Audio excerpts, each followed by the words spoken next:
नमस्कार। VIP news में आपका बहुत बहुत स्वागत है। आपके साथ मैं हूं पल्लवी परिहार और रुक करेंगे खबरों की ओर।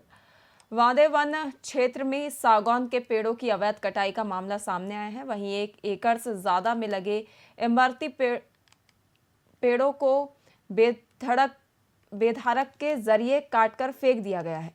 यह कार्रवाई तब हुई है जब खुद को किसान बताने वाले व्यक्ति ने इस कृत्य को अंजाम दिया। वहीं स्थानीय निवासी इस घटना से नाराज हैं, जबकि बांदे वन विभाग के आला अधिकारी मौन हैं। साथ ही वन विभाग के अधिकारी और कर्मचारी कटाई को देखकर भी अनदेखा कर रहे हैं। यह स्थिति बांदे वन क्षेत्र में पहली बार नहीं है जब पेड़ों की कटाई पर सवाल उठे हों।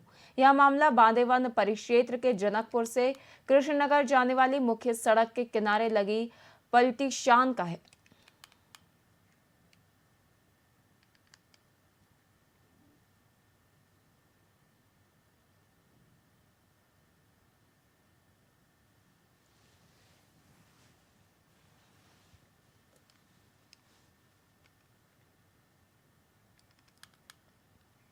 छत्तीसगढ़ में प्रदेश के ड्राइवर महासंघ की ओर से पूरे प्रदेश भर में 3 सूत्रीय मांगों को लेकर जिला कलेक्टर को ज्ञापन सौंपा गया है। इसी क्रम में जांजगीर चांपा ड्राइवर महासंगठन के जिला अध्यक्ष विशाल यादव के नेतृत्व में जिला कलेक्टर को 3 सूत्रीय मांगों को लेकर ज्ञापन सौंपा गया, जहां उन्होंने मांगे पूरी न होने पर आगे चलकर अनिश्चितकालीन आंदोलन करने की चेतावनी दी है।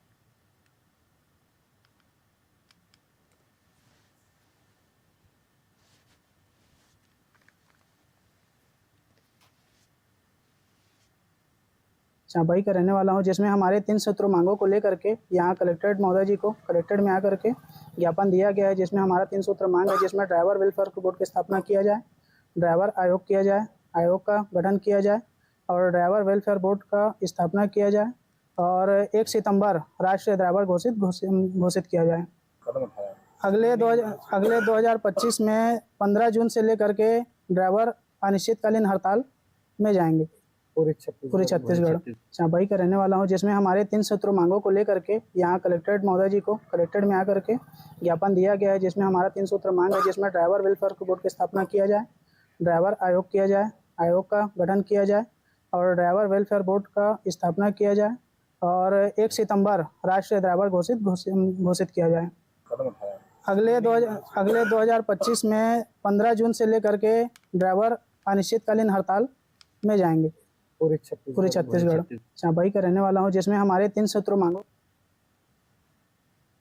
कांकेर से एक मामला सामने आया है, जहां मजदूरी करने के नाम पर परलकोट के 60 बेरोजगार युवाओं से लाखों रुपए की ठगी को अंजाम दिया गया है। दरअसल ठेकेदार अमृत हालदार की ओर से कन्याकुमारी के कुंडनकुलम न्यूक्लियर पावर प्रोजेक्ट में युवाओं को झांसा देकर लिया गया था। ठेकेदारों ने कन्याकुमारी में युवाओं को काम में लगाया और कंपनी युवाओं को दिखाकर लाखों रुपए लेकर अपने गांव वापस आ गया था, जहां 3 महीने तक युवाओं से जबरन काम करवाया गया था, जिसका मजदूर को भुगतान भी नहीं मिला। वहीं मैनेजर अमृत हलदार ने बेरोजगार युवाओं को बंधक बनाकर रखा और कंपनी से पैसे लेकर भाग आने का गंभीर आरोप भी लगाया है। वहीं युवाओं की ओर से न्याय की गुहार लगाते हुए पंखाजोर थाने क्षेत्र में मामला दर्ज करवाया गया है।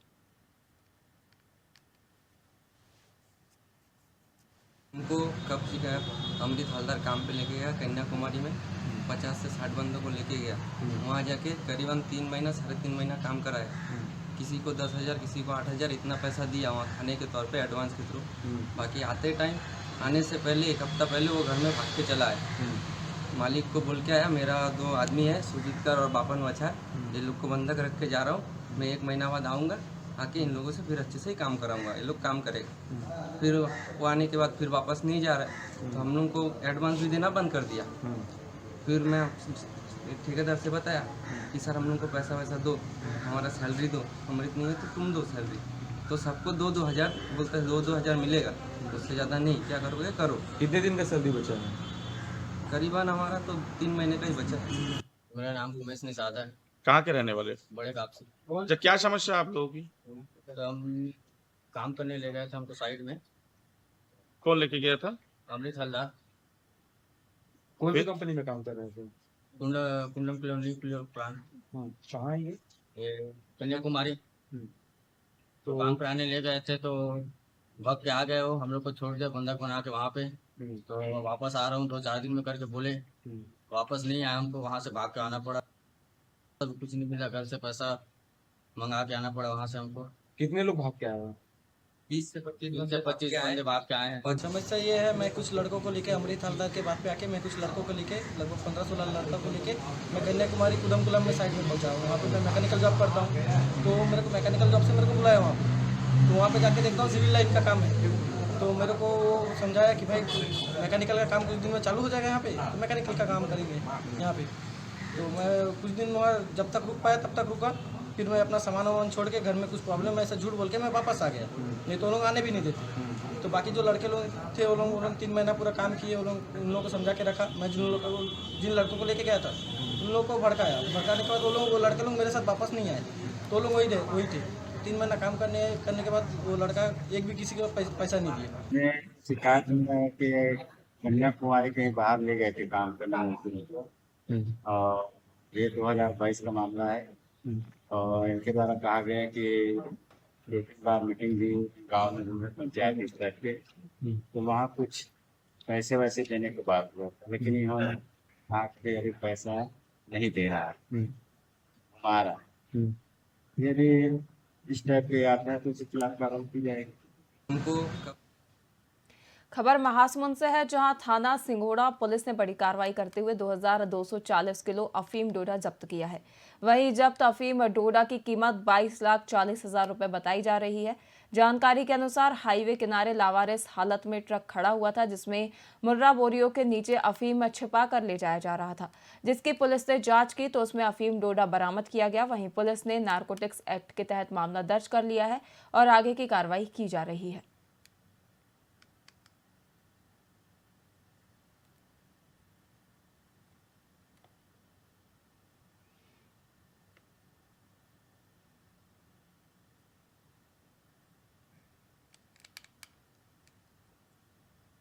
भाजपा ने पूर्व सांसद सुनील सोनी और कांग्रेस ने युवा कांग्रेस प्रदेश अध्यक्ष आकाश शर्मा को चुनावी मैदान में उतारा है। इसी के साथ ही प्रदेश में चुनावी सरगर्मियां तेज हो गई हैं। वहीं भाजपा ने आकाश शर्मा को बाहरी बताया है, जिस पर पीसीसी चीफ दीपक बैज ने पलटवार करते हुए कहा कि वे छत्तीसगढ़ के हैं, राजस्थान से नहीं।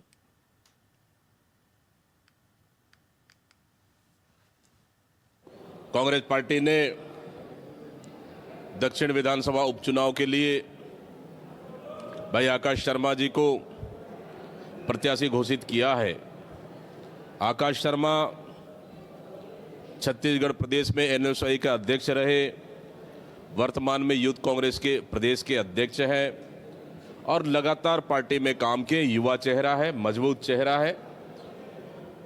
और दक्षिण विधानसभा उपचुनाव की तैयारी कांग्रेस पार्टी मजबूती के साथ कर रही है और नामांकन के लिए कांग्रेस पार्टी ने तय किया है कि कल यानी 24 तारीख को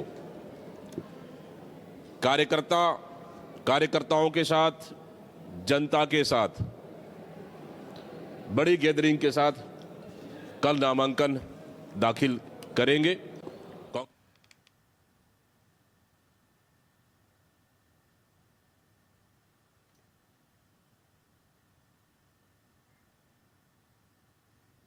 रायपुर दक्षिण उपचुनाव के लिए राजनीतिक पार्टियों ने अपनी तैयारियों को तेज कर दिया है। वहीं कांग्रेस और बीजेपी ने अपने अपने प्रत्याशी मैदान में उतार दिए हैं।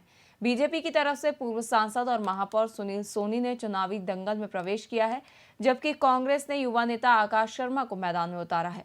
वहीं कलेक्ट्रेट में सुनील सोनी ने लोकसभा सांसद ब्रजमोहन अग्रवाल के साथ अपना नामांकन दाखिल किया। इस दौरान उन्होंने पत्रकारों से चर्चा करते हुए कहा कि दक्षिण विधानसभा बीजेपी का गढ़ रहा है और इस बार भी यहां पार्टी भारी बहुमतों से जीत हासिल करेगी। ब्रजमोहन अग्रवाल ने भी सुनील सोनी के चुनाव जीतने का विश्वास जताया और कहा कि इस जीत के साथ विकास कार्यों को आगे बढ़ाया जाएगा। वहीं कांग्रेस की बैठक पीसीसी चीफ दीपक बैज की अध्यक्षता में हुई, जिसमें चुनावी रणनीतियों पर चर्चा की गई।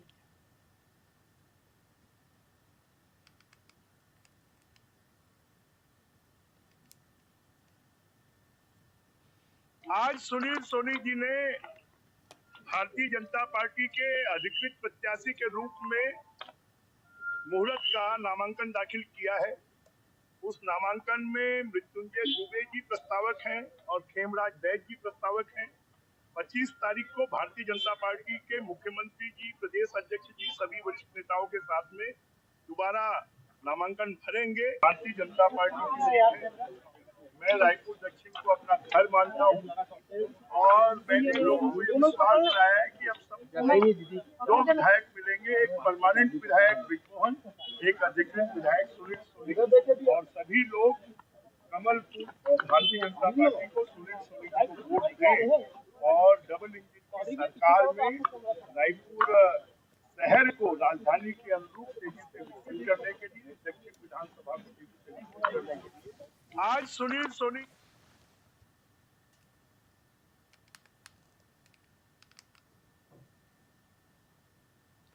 मालखरौदा के खंड चिकित्सा अधिकारी डॉक्टर संतोष पटेल पर महिला चिकित्सकों ने गंभीर आरोप लगाए हैं। वहीं महिला चिकित्सकों ने डॉक्टर संतोष पटेल पर पैसे की मांग करने का आरोप लगाया है, जिससे विवाद बढ़ गया है। वहीं सक्ती कलेक्टर ने डॉक्टर पटेल को शो काज नोटिस जारी कर 3 दिनों में जवाब मांगा है। महिला चिकित्सकों का कहना है कि डॉक्टर पटेल उन्हें अकेले में बुलाते थे और सैलरी रिलीज के लिए पैसे मांगते थे, जिसकी शिकायत कलेक्टर से की गई है। कुछ दिनों से ऐसा हो रहा है, लगभग 15 दिन से मुझे तो पर्सनली, कि सर जैसे किसी भी चीज़ के लिए उनसे हॉस्पिटल में मुलाकात होती है तो फिर बोलते हैं अच्छा कुछ दिक्कत है तो मिलो जब अकेला रहूँगा तो, या फिर बाद में मिलना, कहाँ आ सकती हो, इस टाइप का। या फिर कई बार कॉल पे ऐसी बात भी हुई है तो बोलते हैं कि चीज़ों को थोड़ा अलग तरीके से बोलते हैं, फिर बोलते हैं अच्छा ठीक है मिलो जब OPD में अकेला रहूँगा तब आके मिलना। हमको काम करने में बहुत दिक्कत हो रही थी डॉक्टर संतोष पटेल जी के साथ, क्योंकि वो हमें मानसिक रूप से बहुत प्रताड़ित कर चुके थे। पिछले 15 दिनों में वो हमको बहुत ज़्यादा मानसिक रूप से प्रताड़ित कर चुके हैं। स्पेशली वो फीमेल है, हम उसको व्हाट्सएप कॉल करते थे, व्हाट्सएप कॉल करके डबरा में मिलने बुलाते थे, सक्ती में मिलने बुलाते थे, मालखरौदा में अकेले मिलने बुलाते थे। इवन एक दिन मैं PHC में भी अपनी ड्यूटी कर रही थी, सर औचक निरीक्षण के लिए आए हुए थे 11 बजे। सर मुझसे वहीं डायरेक्टली बात कर सकते थे, मैं अकेली ही थी वहाँ पे अपने चैम्बर में। देखिए हमें बेसिकली शुक्रवार को आपके मालखरौदा BMO संतोष पटेल के बारे में शिकायत प्राप्त हुई थी। उस शिकायत के प्राप्ति के बाद आज हम लोगों ने उन्हें कारण बताओ नोटिस जारी किया है और उनका जो है हम कार्यस्थल जो है बदल रहे हैं। उनका कार्यस्थल जो है कुछ समय के लिए अब जयपुर रहेगा जब तक जांच नहीं जाती है। सरिया पुलिस ने 75 लीटर कच्ची शराब के साथ विश्वनाथ झरिया को गिरफ्तार किया है। बता दें कि ग्राम बड़े नावापारा में मुखबिर की सूचना के आधार पर यह कार्रवाई की गई है। वहीं जब्त की गई शराब की कीमत लगभग 15,000 रुपए बताई जा रही है। फिलहाल आरोपी को न्यायिक रिमांड पर भेज दिया गया है।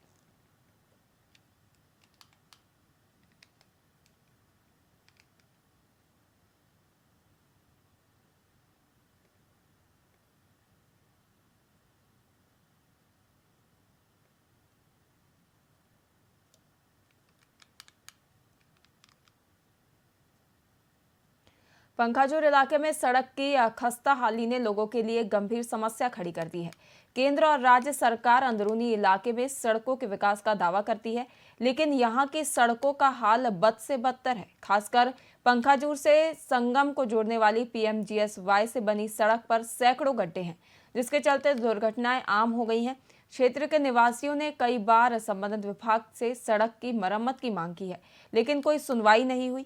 हाल ही में एक गंभीर दुर्घटना में एक युवक की दर्दनाक मौत हो गई, जिससे क्षेत्र में आक्रोश का माहौल है। इस घटना के बाद समाज सेवी मनोज मंडल ने खुद फावड़ा उठाकर सड़क की मरम्मत का निर्णय लिया और अपने निजी खर्च पर कार्य में जुट गए हैं।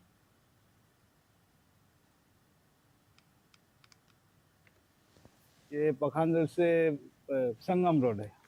क्या स्थिति था सड़क का? बहुत बुरी स्थिति था, गड्ढे था। यहाँ तो बहुत जहाँ खड़ा हुआ है तो बहुत बड़ा बड़ा गड्ढा था। हुआ होगा, होता होगा। अभी तो दिखने में आ रहा है बहुत अच्छा काम हो रहा है, गड्ढा को पटा जा रहा है। बहुत थोड़ा नहीं कि बहुत नाकामी है। कम से कम इसको देखते हुए कम से कम इसको मरम्मत करवाना चाहिए केंद्र सरकार को, राज्य सरकार को। ये जो PMGSY का रोड है, इसको कम से कम इसको शासन प्रशासन सबको ध्यान में घटना को देखते हुए कम से कम इसको तत्काल इसको मरम्मत करना चाहिए। पखानजोर से संगम तक क्या स्थिति से सड़क का पहले? तो पहले गड्ढा था एकदम, पूरा जाने आने में दिक्कत बनता था पूरे लोगों को, और बीच में गड्ढे के कारण एक आदमी के एक्सीडेंट हो गया, तो उसमें बहुत परेशानी आ रहा है। ये पखान रोड से संगम रोड है। क्या स्थिति था सड़क का? बहुत बुरी स्थिति था, गड्ढे गड्ढे था यहाँ पे। महासमुंद में पिथौरा में अवैध क्लिनिक संचालित करने वाले 2 झोलाछाप डॉक्टरों पर नर्सिंग होम एक्ट के तहत कार्रवाई की गई है। वहीं सुशील कुमार प्रधान और रंजीत राय के खिलाफ शिकायत मिली थी कि वे बिना लाइसेंस के ग्रामीणों का इलाज कर रहे थे। साथ ही महासमुंद कलेक्टर विनय कुमार लंगे के निर्देश पर यह कार्रवाई की गई है। बीएमओ ने बताया कि आगे भी ऐसी कार्रवाई जारी रहेगी।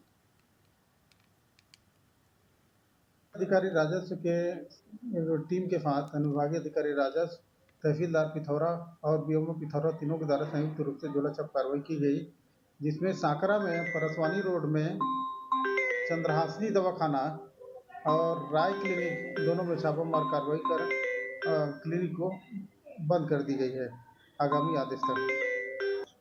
कार्रवाई चालू है। अभी वर्तमान में एक क्लिनिक को हम और जांच किए थे पीसीपीएनडीटी एक्ट के तहत और गए थे अस्पताल में जांच में। ये अब 2 झोलाछाप के ऊपर फिर अब कार्रवाई चालू है।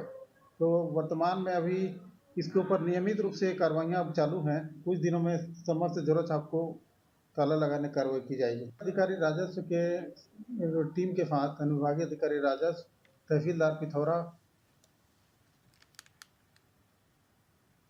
रायपुर में पुलिस स्मृति दिवस पर ड्यूटी के दौरान शहीद हुए पुलिस के वीर जवानों को श्रद्धांजलि दी गई। इस मौके पर प्रदेश के वाणिज्य उद्योग मंत्री लखनलाल देवांगन भी मौजूद रहे। बता दें कि यह आयोजन पुलिस अधीक्षक कार्यालय कोरबा परिसर में आयोजित किया गया।